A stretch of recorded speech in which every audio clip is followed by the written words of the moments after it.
Hello friends, welcome to our channel I Can Teachers Point. Myself Nisha and I am working as a primary teacher in केंद्रीय विद्यालय. Friends, आज हम बात करने वाले हैं मेरी केवीएस क्लियर करने की स्ट्रेटजी के बारे में कि मैंने कैसे फर्स्ट अटैम्प्ट में ही केवीएस पीआरटी का एग्ज़ाम जो है क्लियर कर लिया था, वो भी विदाउट कोचिंग, सिर्फ और सिर्फ सेल्फ स्टडी के बारे में. फ्रेंड्स, आज मैं आपको अपनी स्ट्रेटजी के बारे में डिस्कस करने जा रही हूँ, जिसके अंदर मैं आपको अपनी बुक लिस्ट के बारे में बताऊँगी और मैंने कौन कौन से मेथड का यूज़ किया था अपने इस एग्ज़ाम को क्लियर करने के लिए, अपने सिलेबस को जो है पूरा करने के लिए. फ्रेंड्स, हर किसी की स्ट्रेटजी फ्रेंड्स डिफरेंट होती है, पर उस स्ट्रेटजी में कुछ चीज़ें जो है हर किसी कॉमन होती है. ठीक है, लाइक बुक लिस्ट हुआ और कुछ चीज़ें जैसे कि प्रीवियस ईयर क्वेश्चन को अटैम्प्ट करना है. उसके साथ साथ जो है हर किसी की स्ट्रेटजी से हमें कुछ जो है वे ऑफ जो है लर्निंग जो है मेथड मिल जाते हैं कि हमें भी किस तरीके से जो है तैयारी करनी चाहिए, क्योंकि हम सब न्यू होते हैं और जो हमसे एक्सपीरियंसड होते हैं उनसे जो हमें ये हेल्प मिल जाती है और ये हेल्प लेनी भी चाहिए, क्योंकि उनकी बुक लिस्ट को फॉलो करके, उनकी जो मेथड को फॉलो करके हम भी अपना एग्ज़ाम जो है क्रैक कर पाते हैं, क्योंकि वो हमसे ज़्यादा एक्सपीरियंसड होते हैं. तो फ्रेंड्स, आज मैं आपके साथ अपनी स्ट्रेटजी फॉलो कर रही हूँ. अगर आपको स्ट्रेटजी अच्छी लगी तो आप भी इस चीज़ को फॉलो कर सकते हो, कुछ चेंजेस करके आप अपनी स्ट्रेटजी भी बना सकते हो. Friends, so let's begin. जैसे कि आप सब जानते हो कि केवीएस के एग्ज़ाम जो है कभी भी निकल सकते हैं. जैसे कि फ्रेंड्स, आप सब जानते हैं कि केवीएस की वैकेंसी कभी भी आ सकती है, तो इसके लिए आपको उसकी प्रिपरेशन अभी से करना स्टार्ट कर देना है. तो आज हम आप स्टार्ट करते हैं अपनी वीडियो को एक थॉट के साथ. Only you can change your destiny, no one else. यानी कि आप ही अपनी डेस्टिनी को, अपनी किस्मत को चेंज कर सकते हो, आपके अलावा उस चीज़ को कोई भी चेंज नहीं कर सकता. ठीक है फ्रेंड्स, यानी कि आपकी मेहनत पे ही हर चीज़ डिपेंड करती है, ना कि किसी और चीज़ पर. जो मोस्ट इम्पॉर्टेंट चीज़ है केवीएस के लिए जो आपको पता होनी चाहिए, फर्स्ट है केवीएस के सिलेबस के बारे में, उसके एग्ज़ाम पैटर्न के बारे में कि पहले रिटर्न होता है फिर इंटरव्यू होते हैं, मार्क्स डिस्ट्रीब्यूशन कितना है, यानी कि कौन सा सब्जेक्ट कितने मार्क्स का आता है, आपको उसी अकॉर्डिंग उसको प्रिपेयर करना है.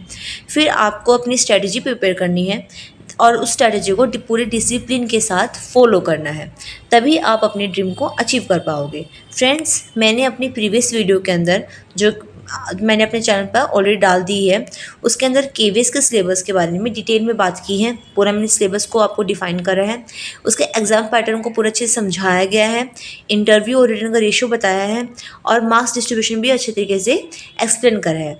अगर आपने अभी तक वो वीडियो नहीं देखी है तो आप वो वीडियो भी मेरे चैनल पर जाकर देख सकते हैं और उसका लिंक मैं डिस्क्रिप्शन में आपको दे दूँगी. फ्रेंड्स, अब हम बात करते हैं स्ट्रेटजी के बारे में, जो कि मोस्ट इम्पॉर्टेंट होती है किसी भी एग्ज़ाम को क्लियर करने के लिए.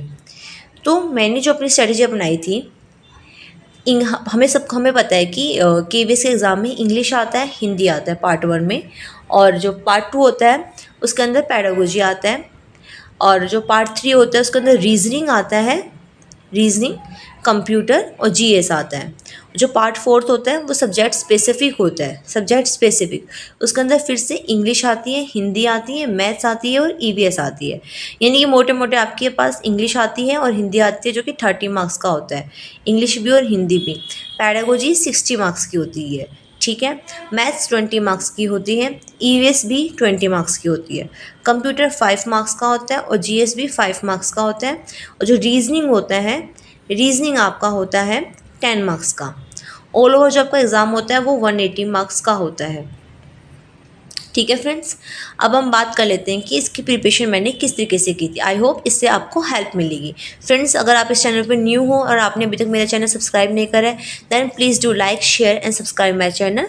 इससे आपको मेरे आने वाली हर वीडियो मिलती रहेगी और मैं इस चैनल पर सीडीपी के कंटेंट से रिलेटेड, पेडागोजी से रिलेटेड वीडियो डालती रहती हूँ, जो कि आपके एग्जाम यानी कि सीटेट हो, DSSB हो या फिर केवीएस हो, उन सब के लिए काफ़ी हेल्पफुल है. ठीक है फ्रेंड्स, अगर आपने अभी तक चैनल को सब्सक्राइब नहीं करा है दैन प्लीज़ जो है आप चैनल को सब्सक्राइब कर लीजिए और बेल आइकन को ऑन कर दीजिए. अब हम बात करते हैं स्ट्रैटेजी के बारे में. फ्रेंड्स, मैंने अपने जो सोर्स हैं वो लिमिटेड रखे थे. ठीक है, उसी जो है मेरे जो एग्ज़ाम क्लियर करने में मुझे काफ़ी हेल्प मिलती. अगर हम मल्टीपल बुक्स का यूज़ करते हैं, मल्टीपल बुक्स पढ़ते हैं, तो हम जो है अपना सिलेबस कभी कवर नहीं कर पाते हैं और ना ही हमारी अंडरस्टैंडिंग लेवल उस लेवल तक पहुंच पाती है. तो सबसे पहले बात कर लेते हैं इंग्लिश के लिए. फ्रेंड्स, मैंने इंग्लिश के लिए SP बख्शी की बुक पढ़ी थी और वो सिर्फ मैंने वोकेबलरी के लिए पढ़ी थी, स्पेशली वोकेबलरी के लिए। और उसमें मैंने एंटोनियम और सिनोनियम्स ही पढ़े थे, क्योंकि एस बख्शी बुक में जो एंटोनियम सिनोनियम्स दे रखे हैं, एक वर्ड दे दिया, उसके एंटोनियम्स दिए हैं, नीचे उसके सिनोनियम्स दिए हैं। इस तरीके से दोनों चीज़ें एक साथ दे रखी है और एक वर्ड की काफ़ी सारे एंटोनियम्स और काफ़ी सारे सिनोनियम्स दे रखे थे। तो मैंने क्या करा, मैंने उस बुक से मैंने अपनी वोकेबलरी यानी कि एंटोनियम्स और सिनोनियम्स को कवर किया। ठीक है, मैंने अपने एंटोनियम सिनोनियम सिर्फ एस.पी. बख्शी बुक से ही पढ़े हैं, ये मैं आपको बता सकती हूँ। इवन मैंने हर एक वर्ड का मीनिंग लिखा था और जो एंटोनियम सिनोनिम्स दे रखे थे उन वर्ड का भी मैंने मीनिंग लिखा था। मैंने अपनी पूरी बुक में जो वोकैबुलरी वाला पार्ट था, ठीक है, उसको मैंने पूरा अच्छे से पेंसिल से पूरे एक एक मीनिंग पेंसिल से पेन से पूरा अच्छे से मीनिंग लिखा, ताकि मुझे जो है याद करने में जो है आसानी रहे, मुझे पता हो कि इस वर्ड का मीनिंग क्या है। ठीक है, और वो सिर्फ आपकी वोकैबुलरी को स्ट्रॉन्ग नहीं करता, बल्कि आपकी कॉम्प्रिहेंशन जो एबिलिटी होती है, जो आपके लिए पैराग्राफ आता है उसको समझने में भी हेल्प करता है। क्योंकि जो पैराग्राफ्स आते हैं उसमें बहुत सारे वर्ड्स आते हैं, इस वर्ड का सिनोनियम्स क्या है बता दीजिए, एंटोनियम्स क्या है, सेम मीनिंग वाले वर्ड कौन सा है, ऐसे ऐसे क्वेश्चन आ जाते हैं और वो आप तभी कर पाओगे जब आपकी वोकैबुलरी स्ट्रॉन्ग होगी फ्रेंड्स। और इसके साथ साथ जो मैंने ग्रामर की थी, ग्रामर के लिए वन वर्ड के लिए आइडियम एंड फ्रेसेस के लिए मैंने नीतू सिंह मैम की बुक पढ़ी थी।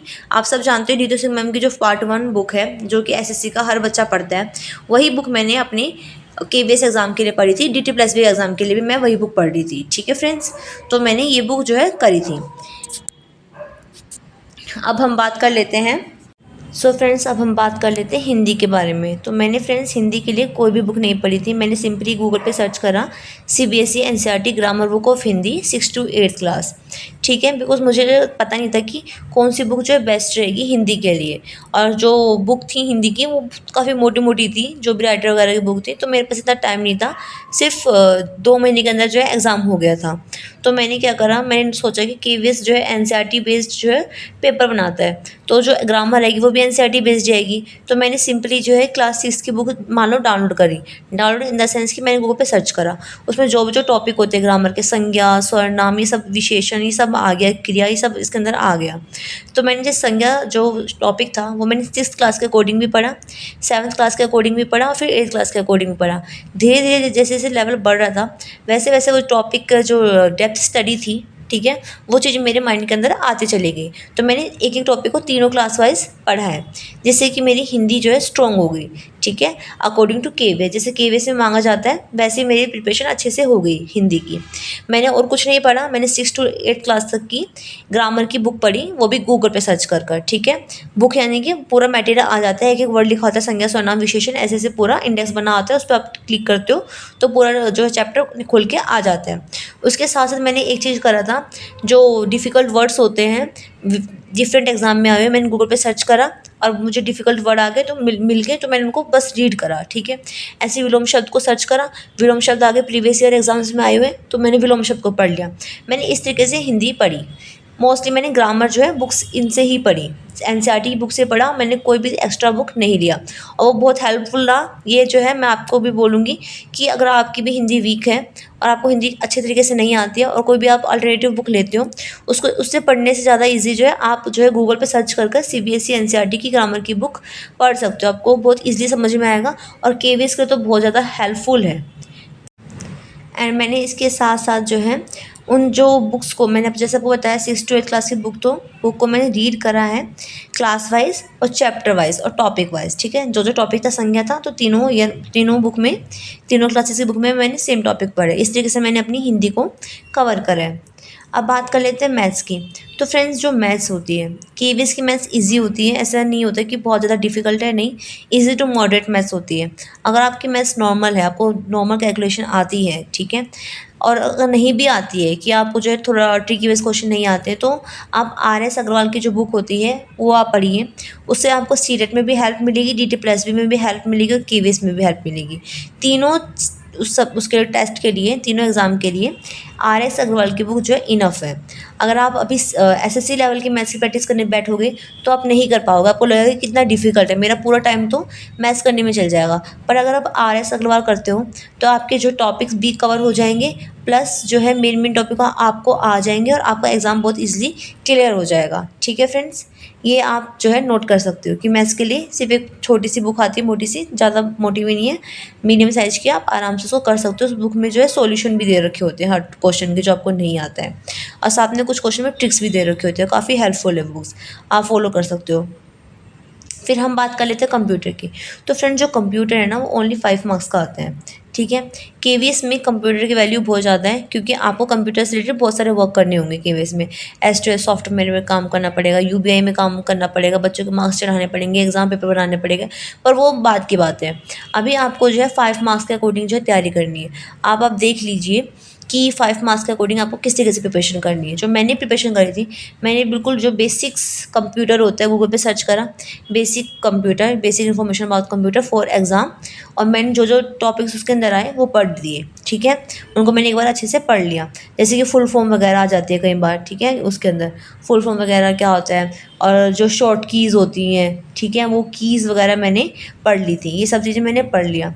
फिर मैंने इसके अलावा क्या करा, जो PYQ क्वेश्चन थे वेरियस एग्जाम में आ रखे हैं कि उसकी कंप्यूटर से रिलेटेड, मैंने सिर्फ उनको पढ़ा। लाइक SSC वगैरह में आ रखे थे, मैंने सिर्फ उसको पढ़ा।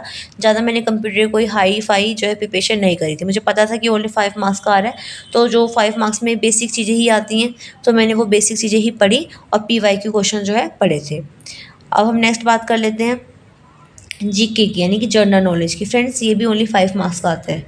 ठीक है, तो आप 5 मार्क्स के चक्कर में जो बाकी सब्जेक्ट्स हैं, जैसे इंग्लिश है 30 मार्क्स का आ रहा है, हिंदी 30 मार्क्स का आ रहा है, मैथ 20 मार्क्स का आ रहा है, EVS 20 मार्क्स का आ रहा है, पैडागोजी 60 मार्क्स का आ रहा है, आप इन चीज़ों को जो है अनदेखा नहीं कर सकते।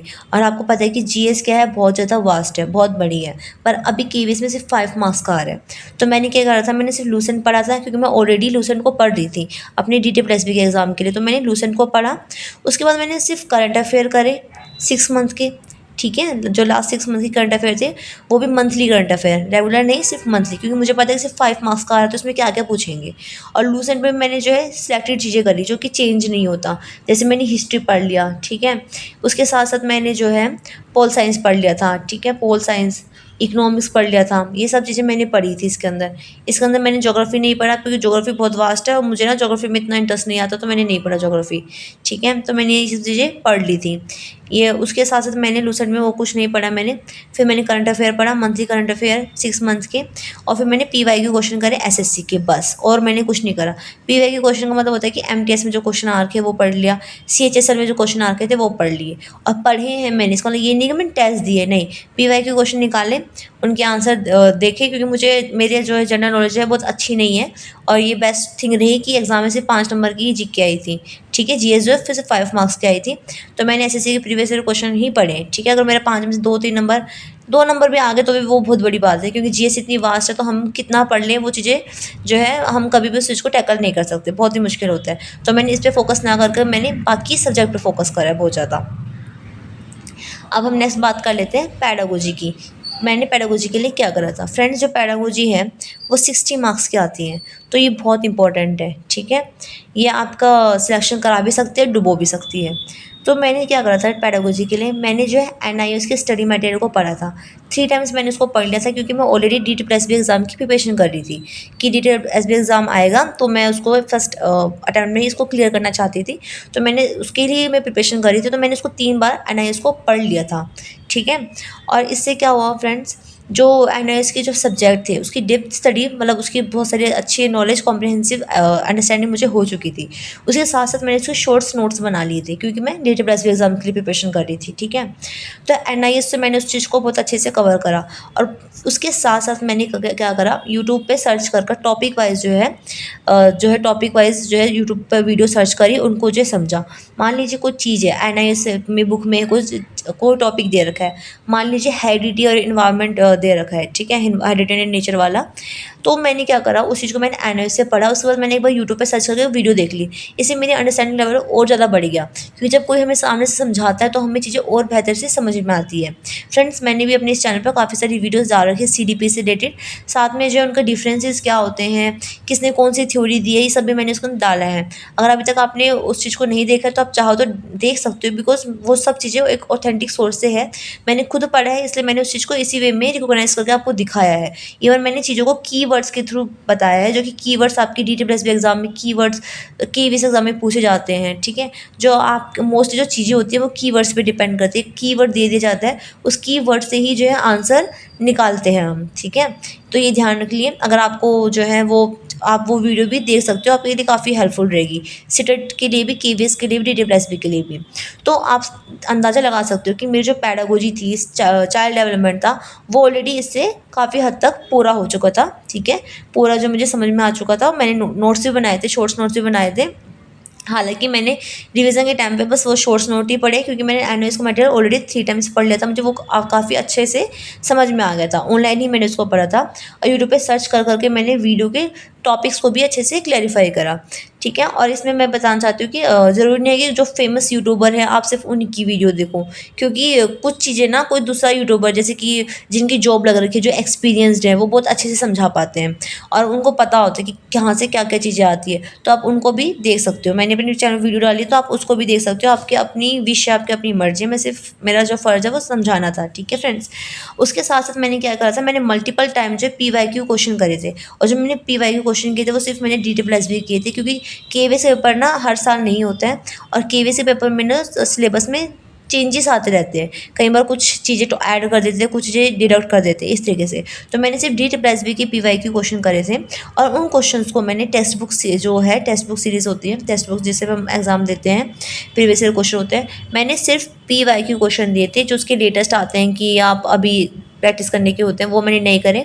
और उन क्वेश्चन को मैंने बहुत अच्छे से एनालाइज़ करा, और उन्हीं क्वेश्चन को मैंने रिवाइज़ करा मल्टीपल टाइम्स। यानी कि मैंने पहले PYQ क्वेश्चन दिए टेक्स्ट बुक से, उसके बाद उसको क्वेश्चंस को अच्छे से एनालाइज़ करा। एक एक क्वेश्चन को मैंने एनालाइज़ करा, जो आंसर मेरा ठीक था मैंने उसको भी एनालाइज़ करा कि मेरा आंसर ठीक है, कहीं मेरा तुक्का तो नहीं लगा है, और क्या ये सॉल्यूशन जो मैंने मेरे माइंड में था, क्या उसका सॉल्यूशन वैसे ही निकला है। इस तरीके से मैंने उसको हर क्वेश्चन का एनालाइज़ करा।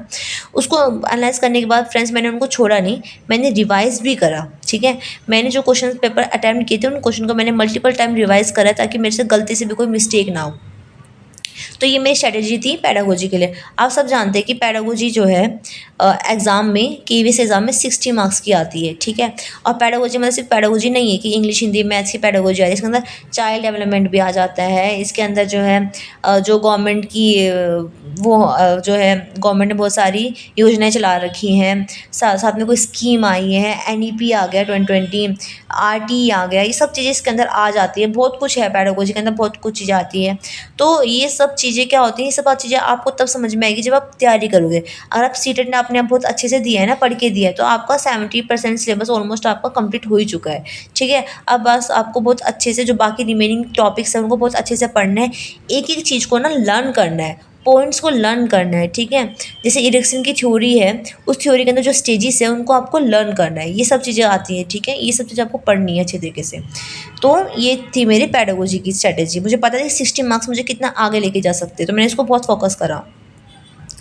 तो फ्रेंड्स, आज के लिए इतना ही। अगर आपको मेरा कंटेंट, मेरी वीडियो अच्छी लगी हो, then please do like, share and subscribe my channel. मैं आगे भी आपको ऐसी वीडियो जो है देती रहूँगी, जिससे कि आपको अपना एग्ज़ाम क्लियर करने में काफ़ी हेल्प होगी।